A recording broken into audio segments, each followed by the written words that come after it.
लोगों को जातियों के नाम पर बांट दिया गया। और उसके बाद आप लोग इस तस्वीर को देखिए, यहाँ पर एक दूल्हा आप लोगों को यहाँ पर बैठा हुआ नजर आ रहा होगा। दूल्हा आप लोगों को लग रहा होगा, देखो दूल्हे की तो क्या ही टौर होगी कि देखो दूल्हे के साथ तो पुलिस वाले भी जा रहे हैं इस बारात के अंदर। तो दोस्तों ऐसा बिल्कुल नहीं है, क्योंकि हिंदू धर्म तो जातियों से ही बनता है। क्योंकि अंग्रेज तो जातियां बनाकर नहीं गए थे, अंग्रेजों ने बनाई मशीन कपड़े धोने के लिए, अंग्रेजों ने बनाई मशीनें यहाँ पर जूता सिलने के लिए। मगर यहाँ पर अंग्रेजों ने तो बहुत सारी मशीनरी बना दी, मगर बाबाओं ने यहाँ पर हमारे देश के अंदर जो पाखंड फैलाया गया, उन लोगों ने क्या बनाई, उन लोगों ने बना दी जातियां। तो दोस्तों यहाँ पर मैला ढोने के लिए दूसरी जाति बना दी, यहाँ पर जूता सिलने के लिए दूसरी जाति बना दी। और उसके बाद जो बचे कुछ लोग थे जो कि और भी ज्यादा उन लोगों को नीचा दिखा दिया कि तुम तो किसी लायक हो ही नहीं। तो दोस्तों उनको बिल्कुल ही कैटेगरी से बाहर निकाल दिया। हिंदू राज को हर कीमत पर रोका जाना चाहिए। तो दोस्तों अब आप लोग देख सकते हैं यहाँ पर बाबा साहब अम्बेडकर ने ये बात लिखी है, मैं अपनी तौर से तो बता नहीं रहा हूँ। अब ये बाबा झूठ मूठ में आप लोगों को गोलियां गच्चे पाता रहे तो दोस्तों इससे कुछ नहीं बनने वाला। तो दोस्तों आप लोग सोच सकते हैं कि जो 20 लोग हैं वो 80 लोगों को गुलाम बनाना चाहते हैं, और जो 80 लोग हैं वो खुलकर इन 20 लोगों की सपोर्ट करते हैं कि आप लोग हमारे देवता बन जाओ और हम लोग आपकी सेवा करेंगे। तो दोस्तों मैं तो खिलाफ हूँ हिंदू राष्ट्र के कि ये देश कभी भी हिंदू राष्ट्र नहीं बनना चाहिए, और ना ही ये देश कभी हिंदू राष्ट्र बनेगा। अब मैं आप लोगों को बता देता हूँ कि मैं हिंदू राष्ट्र के खिलाफ क्यों, क्योंकि आप लोग सोच रहे होंगे कि ये देश तो हिंदुओं का है, हिंदू लोग इस देश के अंदर रहते हैं, तो ये हिंदू राष्ट्र क्यों नहीं बनना चाहिए। तो मैं आप लोगों को आज सारी बातें इस वीडियो के अंदर बताऊंगा, क्योंकि आप लोग जानते हैं हमारे देश के एक पाखंडी बाबा है, आप लोग जानते होंगे धीरेंद्र शास्त्री के बारे में, जो कि ये शास्त्र शायद जानता भी नहीं होगा, मगर इसने अपना नाम रख दिया बागेश्वर धाम का धीरेंद्र शास्त्री। अब दोस्तों मैं आप लोगों को इस बात के बारे में बताना चाहता हूं कि इस बाबा ने अभी एक यात्रा निकाली है कि इस देश को हिंदू राष्ट्र बन जाना चाहिए, और देश के लोगों को जोड़ना चाहता है कि सभी लोग इस बात के लिए आवाज उठाएं कि इस देश को हिंदू राष्ट्र बनना चाहिए। अब दोस्तों आप लोग सोच रहे होंगे कि मैं हिंदू राष्ट्र के खिलाफ क्यों, कि क्यों हिंदू राष्ट्र इस देश को कभी नहीं बनना चाहिए, वो भी मैं आप लोगों को बताऊंगा। तो सबसे पहले हम बात करते हैं इस बागेश्वर धाम के धीरेंद्र शास्त्री की। तो आप लोग इस बात को भी जानते होंगे, जो ये धीरेंद्र शास्त्री है ये कथावाचक है और ये जाति से एक ब्राह्मण है। तो दोस्तों अब मैं आप लोगों को ये क्यों कह रहा हूँ, तो दोस्तों आप लोग जानते होंगे कि हमारे देश के अंदर जो ब्राह्मण लोग हैं, तो दोस्तों ये जगह जगह पर जाकर कथावाचक हो, चाहे वो पटगिरी हो, तो दोस्तों इस तरीके की चीजें ये ब्राह्मण लोग करते हैं, और लोगों से बहुत ऐसे धन भी लोगों के पास आता है। तो दोस्तों अब ये जो यहाँ पर ये जो ब्राह्मण बनता हुआ ये धीरेंद्र शास्त्री है, ये इस बात को बोलता है कि इस देश को हिंदू राष्ट्र बनना चाहिए, और बहुत सारे जो हमारे देश के दलित लोग हैं वो भी इस चीज़ को सपोर्ट करते हैं, और वो लोग भी इसकी रैली के अंदर इसके पीछे पीछे घूम रहे हैं कि देखो हमारा देश हिंदू राष्ट्र बनना चाहिए। तो दोस्तों अब मैं आप लोगों को बता देता हूँ कि असली वजह हिंदू राष्ट्र की क्या है, और हिंदू राष्ट्र अगर ये देश बन जाएगा तो दोस्तों इस देश की हालत क्या होगी।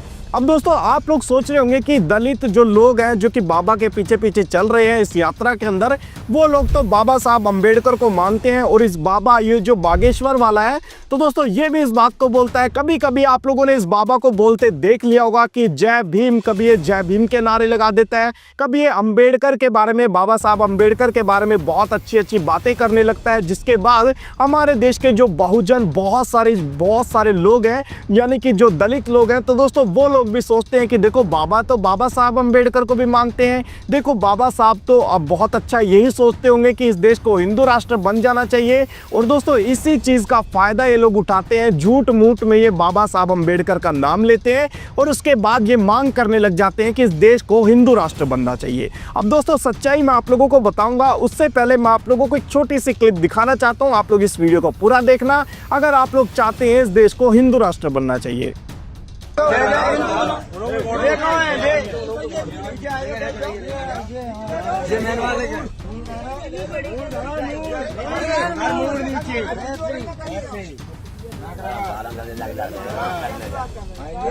कभी नहीं करेंगे, कभी मत करना, इतना समझ लेना। तुम पंडित के हाथ से चुटैया करवाए रही, अच्छा छाड़ियो ना करो बस हटाओ कर पूरी जान दो जो बंदी है ब्राह्मणन के गांव में आके तुमने मतलब जिंदगी तुम्हें ऐसा करबो नहीं चाहिए तो तुमने करो भाई ले ले पिंडिया भाई ये बंदी है उसकी ले रहे बाबा हां बस हटाओ बंदी है महाराज आगे खड़े पूरे बटुआ पर चल रहा है जब हम नहीं आए देख लो सभी अब कराओ भाई अभी तो बोल बजरंग बली की जय।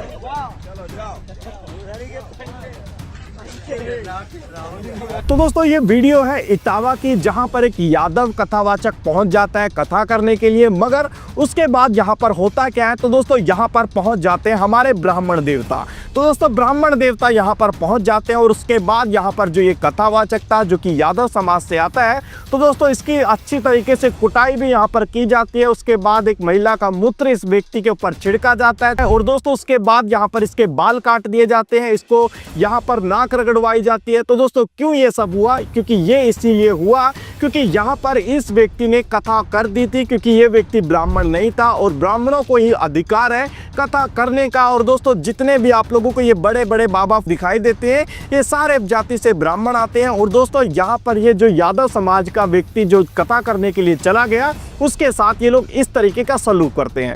अब आप लोग सोच रहे होंगे कि एक घटना से क्या हो जाता है कि वहाँ पर कुछ लोग गलत होंगे, उन लोगों ने ऐसी घटना कर दी तो इससे क्या ही फर्क पड़ता है, हिंदू राष्ट्र तो बनना चाहिए। तो मैं आप लोगों को एक और घटना दिखाना चाहता हूँ। यहाँ पर एक और घटना को ज़रा देखिए। तो दोस्तों यहाँ पर एक व्यक्ति जो कि बूढ़ा था, तो दोस्तों बीमार था, तो दोस्तों ये व्यक्ति पहुंच जाता है एक मंदिर के पार। दोस्तों मंदिर के बाहर बैठकर इस व्यक्ति का पेशाब निकल जाता है खांसते हुए। तो दोस्तों उसके बाद यहाँ पर पहुंच जाते हैं कुछ स्वर्ण लोग जो कि अपने आप को बहुत ही ज़्यादा पावरफुल समझते हैं जाति के हिसाब से। तो दोस्तों वो लोग यहाँ पर पहुँच जाते हैं और वो लोग बोलते हैं कि आपने तो इस मंदिर को, आपने तो नहीं कहा होगा, उसने यही कहा होगा कि तूने तो इस मंदिर को अशुद्ध कर दिया। यहाँ पर ये शूद्र व्यक्ति यहाँ पर इस मंदिर के अंदर पेशाब को कर देता है, तो ये तो बहुत ही ज़्यादा गलत हो गया, अनर्थ हो गया। तो दोस्तों उसके बाद यहाँ पर ये बुजुर्ग था, तो दोस्तों उससे इस बाथरूम को जो ये पेशाब इससे निकल गया, तो दोस्तों उससे चटवाया जाता है। अब आप लोग सोच रहे होंगे कि ऐसा कैसे हो सकता है, तो आप लोगों ने कभी न्यूज़ चैनल के अंदर ये चीज़ें नहीं देखी होंगी, क्योंकि न्यूज़ चैनल के अंदर जितने भी पत्रकार आप लोगों को दिखाई देते हैं ये सारे भी ब्राह्मण जाति से आते हैं। तो दोस्तों आप लोगों को वहाँ पर भी इस तरीके की खबरें देखने को नहीं मिलेगी कि दलित के साथ इस तरीके का भेदभाव किया गया। अब आप लोग सोच रहे हैं कि जातिवाद यहाँ पर इस तरीके का हमारे देश के अंदर है। बाबा साहब जो बाबा, ये जो फर्जी बाबा है, ये भी इस बात को बोलता है कि मैं तो जातियों को खत्म कर दूंगा, जात पात की करो विदाई, हम सब हिंदू भाई भाई। तो सबसे पहले तो मैं इस बात को इस बाबा से पूछना चाहता हूं कि अगर तू जातियों को ही खत्म कर देगा तो यहाँ पर जो जातिवाद है वो भी खत्म हो जाएगा। अगर इस देश से जातियां चली गई तो दोस्तों हिंदू धर्म तो बचेगा नहीं। क्यों? क्योंकि हिंदू धर्म तो जातियों से ही बनता है, क्योंकि अंग्रेज तो जातियां बनाकर नहीं गए थे। अंग्रेजों ने बनाई मशीन कपड़े धोने के लिए, अंग्रेजों ने बनाई मशीनें यहाँ पर जूता सिलने के लिए, मगर यहाँ पर अंग्रेजों ने तो बहुत सारी मशीनरी बना दी, मगर बाबाओं ने यहाँ पर हमारे देश के अंदर जो पाखंड फैलाया गया, उन लोगों ने क्या बनाई, उन लोगों ने बना दी जातियाँ। तो दोस्तों यहाँ पर मैला ढोने के लिए दूसरी जाति बना दी, यहाँ पर जूता सिलने के लिए दूसरी जाति बना दी, और उसके बाद जो बचे कुछ लोग थे जो कि और भी ज़्यादा उन लोगों को नीचा दिखा दिया कि तुम तो किसी लायक हो ही नहीं, तो दोस्तों उनको बिल्कुल ही कैटेगरी से बाहर निकाल दिया। और यहाँ पर बहुत सारे लोग ऐसे भी थे, जिस तरीके से आप लोग जानते हैं यहाँ पर अंग्रेजों ने मशीन बना दी कपड़े धोने के लिए, हमारे देश के लोगों ने बनाया धोबी, यहाँ पर तो कपड़े धोएगा। तो दोस्तों इस तरीके से हमारे देश के अंदर लोगों के साथ जातिवाद किया गया, लोगों को जातियों के नाम पर बांट दिया गया। और उसके बाद आप लोग इस तस्वीर को देखिए, यहाँ पर एक दूल्हा आप लोगों को यहाँ पर बैठा हुआ नजर आ रहा होगा। दूल्हा आप लोगों को लग रहा होगा, देखो दूल्हे की तो क्या ही टौर होगी कि देखो दूल्हे के साथ तो पुलिस वाले भी जा रहे हैं इस बारात के अंदर। तो दोस्तों ऐसा बिल्कुल नहीं है। यहाँ पर ये घटना क्या है मैं आप लोगों को थोड़ा समझा देता हूँ। यहाँ पर ये जो दूल्हा है, तो दोस्तों इस दूल्हे को निकलने नहीं दे रहे थे। यहाँ पर इस गाँव के अंदर कुछ अपने आप को स्वर्ण समाज से समझते हैं, अपने आप को बहुत ही ऊंची जाति का समझते हैं, उन लोगों से ये बात बिल्कुल भी हजम नहीं हुई कि कोई दलित व्यक्ति यहाँ पर घोड़ी से बैठकर हमारे घर के बाहर से निकल कैसे जाएगा। तो इसी वजह से यहाँ पर बाबा साहब काम में आते हैं और बाबा साहब का लिखा हुआ संविधान के द्वारा यहाँ पर इस दूल्हे को यहाँ पर पुलिस प्रोटेक्शन दी जाती है, और उसके बाद जाकर ये दूल्हा उस गाँव से बारात को लेकर जाता है। तो दोस्तों अब आप लोग सोच सकते हैं कि कितना ज़्यादा जातिवाद हमारे देश के अंदर है। और ये जो फर्जी बाबा है ये बोलता है कि मैं तो जातियाँ खत्म कर दूंगा। अगर इस देश से जातियाँ ही खत्म हो गई तो हिंदू धर्म भी खत्म हो जाएगा। क्यों? क्योंकि आप लोग जानते होंगे इस बाबा का जो गुरु है, तो दोस्तों आप लोग जानते हैं इस रामभद्र आचार्य को। तो दोस्तों ये जो बाबा है, अब ये आचार्य जो भी है, तो दोस्तों ये जो रामभद्र आचार्य है, ये बाबा इस जो धीरेन्द्र शास्त्री है इसका गुरु है। तो दोस्तों अब गुरु की बात तो चेला समझेगा ही। तो दोस्तों रामभद्राचार्य तो खुलकर इस बात को बोलते हैं कि मैं अंबेडकर को नहीं मानता, अंबेडकर को ज्ञान नहीं था, इसीलिए अंबेडकर को राजनीति के अंदर बहुत सारा दुख झेलना पड़ा। और बाबा साहब अंबेडकर के बारे में इस बाबा ने बहुत कुछ बोला है, आप लोग जानते होंगे, अगर नहीं जानते तो आप लोग हमारी वीडियो को देख सकते हैं। तो दोस्तों ये बाबा साहब अंबेडकर का तो अपमान करता ही रहा है। और मैं आप लोगों को ये भी बता देता हूँ कि जो धीरेन्द्र शास्त्री का गुरु है यहाँ पर ये खुलकर इस बात को बोलता है कि हमारे हिंदू धर्म के अंदर जातियाँ हैं और हमारे हिंदू धर्म के अंदर जातियाँ होनी चाहिए। जो नीच ब्राह्मणों, अधम ब्राह्मणों की चर्चा चलाई गई, हमारे यहाँ कुछ ब्राह्मण सरयू पारियों में अच्छे नहीं माने, उनके यहाँ ऊंचे कुल के लोग अपनी बेटी नहीं देते। उपाध्याय और चौबे, त्रिगुणायत, दीक्षित और पाठक। ये बाबा यहाँ पर मनुस्मृति, जिसको एक घटिया किताब के रूप में देखा जाता है, उस किताब को भी बहुत अच्छे से डिफेंड करता है कि हिंदू धर्म की जो ये मनुस्मृति है तो बहुत अच्छी किताब है। तो दोस्तों अब आप लोग सोचिए कि अगर ये देश हिंदू राष्ट्र बन जाता है तो दोस्तों इस देश के अंदर संविधान तो पहली बात नहीं चलेगा। अब ये बाबा झूठ मूठ में आप लोगों को गोलियां गच्चे पाता रहे तो दोस्तों इससे कुछ नहीं बनने वाला। अब ये बाबा बोलेगा कि देखो चलेगा तो संविधान ही, मगर देश बन जाएगा हिंदू राष्ट्र। तो दोस्तों अगर ये देश हिंदू राष्ट्र बनता है तो सबसे पहले आप लोगों को ये समझना होगा कि इस देश से संविधान खत्म हो जाएगा और इस देश के अंदर लागू होगी मनुस्मृति। अब मनुस्मृति क्या है मैं आप लोगों को ये भी समझा देता हूँ। अगर ये देश हिंदू राष्ट्र बन जाता है तो इस देश से खत्म होगा सबसे पहले संविधान ही, क्योंकि आप लोग जानते होंगे कि अब इस देश के अंदर बहुत सारे लोगों ने अंबेडकर का विरोध करना शुरू कर दिया है। यहाँ पर ये अनिल मिश्रा, इसने जमकर बाबा साहब अंबेडकर का अपमान किया, बाबा साहब अंबेडकर के बारे में गलत चीजें कही है और ये व्यक्ति बोलता है कि मैं तो अंबेडकर को ही खत्म कर दूंगा। तो दोस्तों अब आप लोग सोच सकते हैं कि ये लोग अंबेडकर को खत्म करना चाहते हैं, संविधान को खत्म करना चाहते हैं और उसके बाद ये लोग लागू करना चाहते हैं मनुस्मृति। अगर इस देश के अंदर मनुस्मृति लागू हो जाती है तो दोस्तों उसके बाद आप लोगों को क्या करना होगा, जैसे आप लोग पिछले समय के अंदर रहते थे, क्योंकि मनुस्मृति की जो वर्ण व्यवस्था वहां पर बताई गई है तो दोस्तों उसके अंदर स्त्रियों को कोई भी काम करने की अनुमति नहीं है, वो अपने घर के अंदर ही बंद एक कैद कमरे के अंदर रहेंगी। और दोस्तों यहाँ पर जो वर्ण के अनुसार जो ब्राह्मण है वो पूजा पाठ करेगा, संपत्ति के ऊपर अधिकार रखेगा, राजनीति वही करेगा, वो सारी जो बड़ी बड़ी चीजें हमारे देश के अंदर आती है वो सारी हिस्से में चली जाएगी ब्राह्मणों के। और दोस्तों जो दलित लोग हैं यानी जिनको ये शूद्र बताते हैं तो दोस्तों वो शूद्र, इनकी मैला ढोली और उसके बाद इनके कपड़े धोने, इनकी झाड़ू पोछा करना, इनके गलियों के अंदर इनका कूड़ा उठाना, वो काम करेंगे हमारे देश के शूद्र, जो अभी अभी इसके बाबा के पीछे लगे हुए घूम रहे हैं कि देखो इस देश को हिंदू राष्ट्र बनना चाहिए। तो दोस्तों अब मैं आप लोगों को ये चीज़ बता देता हूँ कि अगर ये बाबा इस बात को बोलता है कि देखो बाबा साहब अंबेडकर की जय, कहीं पर बोलता है जय भीम, तो दोस्तों इस बाबा ने कभी अंबेडकर को पढ़ा नहीं, ना ही ये बाबा अंबेडकर को जानता है। अब मैं आप लोगों को ये बता देता हूँ कि बाबा साहब क्या यहाँ पर हिंदू राष्ट्र की सपोर्ट में थे, क्या बाबा साहब चाहते थे कि इस देश को हिंदू राष्ट्र बनना चाहिए या फिर नहीं। तो दोस्तों यहाँ पर आप लोग पढ़ सकते हैं, पाकिस्तान अथवा भारत विभाजन के ऊपर बाबा साहब अंबेडकर ने एक किताब को लिखा, उसको भी आप लोग पढ़ सकते हैं।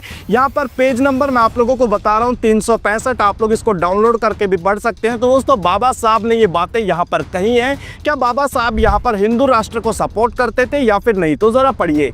यहाँ पर आप लोग देख सकते हैं पेज नंबर 365। तो दोस्तों पर अगर वास्तव में हिंदू राज बन जाता है तो निसंदेह इस देश के लिए एक भारी खतरा उत्पन्न हो जाएगा। हिंदू कुछ भी कहे, हिंदुत्व स्वतंत्रता, असमानता और भाईचारे के लिए एक खतरा है, प्रजातंत्र के लिए यह एक अनुपयुक्त है, हिंदू राज को हर कीमत पर रोका जाना चाहिए। तो दोस्तों अब आप लोग देख सकते हैं यहाँ पर बाबा साहब अंबेडकर ने ये बात लिखी है, मैं अपनी तौर से तो बता नहीं रहा हूँ। तो दोस्तों बाबा साहब अंबेडकर खुद इस बात को बोलते हैं कि हिंदू राज को किसी भी कीमत, चाहे वो कोई भी हो, चाहे ये बाबा जैसे ढोंगी लोग आकर खुलकर इस बात को बोले, चाहे वो अंबेडकर की जय बोले, चाहे वो कुछ भी आकर बोले, तो दोस्तों आप लोगों को इनके बहकावे में कभी भी नहीं आना। और बाबा साहब जिस तरीके से इस देश को देखना चाहते थे, बाबा साहब ने यहाँ पर इस बात को खुलकर बोला है कि हिंदू राज किसी भी कीमत पर ये देश नहीं बनना चाहिए। और आप लोग जानते भी हैं बाबा साहब अंबेडकर के द्वारा जो संविधान लिखा गया, उस संविधान को ये लोग कभी भी खत्म नहीं कर सकते और ना ही ये देश में लागू कर सकते हैं मनुस्मृति। मगर मगर जो हमारे देश के जो दलित लोग हैं वो सोचते हैं बाबा साहब का भी सपना होगा कि ये देश हिंदू राष्ट्र बन जाए, और ये जो धीरेन्द्र शास्त्री है ये इस बात को बोलता है कि जय भीम। तो दोस्तों ये जय भीम के नारे लगाकर आप लोगों को मूर्ख बनाने के अलावा कुछ भी नहीं कर रहा। और आप लोगों ने ये चीज़ें भी सुनी होंगी, कहीं पर ये बाबा खुलकर इस बात को बोलता है, मेरे बिहार के पागलों, मेरे मध्य प्रदेश के पागलों, मेरे पंजाब के पागलों, यानी कि यहाँ पर पंजाब के अंदर आकर इसने इस नारे को लगाया था कि मेरे पंजाब के पागलों। क्या ये पंजाब के लोगों को पागल बनाना चाहता है? तो दोस्तों अब आप लोग सोच रहे होंगे कि जिस तरीके की बातें ये बकवास बाबा करता है आकर, उसके बाद यहाँ पर दलित लोगों को भड़काता है कि हिंदू राष्ट्र बनवा दो, तो उसके बाद ये बाबा यात्रा को शुरू कर देता है और हमारे ही देश के कुछ दलित लोग इस बाबा के पीछे पीछे चलने लगते हैं। और दोस्तों आप लोग सोच सकते हैं कि इस देश के अंदर 80% आबादी लगभग दलित लोगों की है और 20% आबादी यहाँ पर आती है इन स्वर्ण लोगों की। तो दोस्तों आप लोग सोच सकते हैं कि जो 20 लोग हैं वो 80 लोगों को गुलाम बनाना चाहते हैं, और जो 80 लोग हैं वो खुलकर इन 20 लोगों के सपोर्ट करते हैं कि आप लोग हमारे देवता बन जाओ और हम लोग आपकी सेवा करेंगे। तो दोस्तों आप लोग सोच सकते हैं कि किस तरीके से यहाँ पर देश के लोगों को मूर्ख बनाया जा रहा है, क्योंकि आप लोग जानते हैं अभी चाहे वो न्यूज़ चैनल की बात हो या फिर किसी भी बड़ी पोस्ट की बात हो, जगह जगह पर जातिवाद होता है। और आप लोगों ने बड़े बड़े न्यूज़ चैनल के ऊपर कभी भी कोई भी बड़ा नेता या फिर कोई बड़ा दलित व्यक्ति नहीं देखा होगा कि कोई न्यूज़ चैनल के अंदर काम करता हो, कोई रिपोर्टर हो। तो दोस्तों कोई भी दलित व्यक्ति यहाँ पर बड़े न्यूज़ चैनल के अंदर काम नहीं करता।